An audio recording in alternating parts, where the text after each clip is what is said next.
We are installing a 37-gallon aquarium for our client.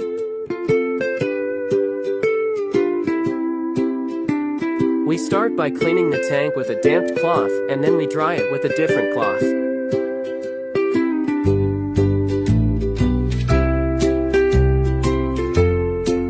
Give it a good cleanup from the inside and outside.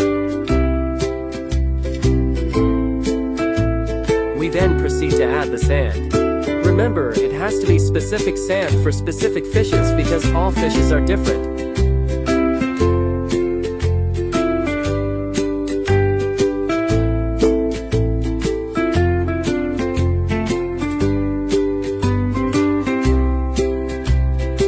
Try to distribute the sand evenly.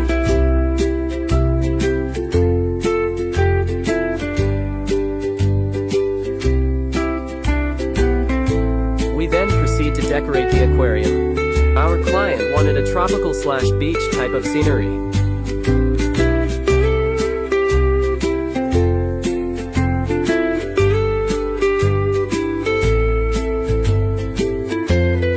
Stay tuned for the second part.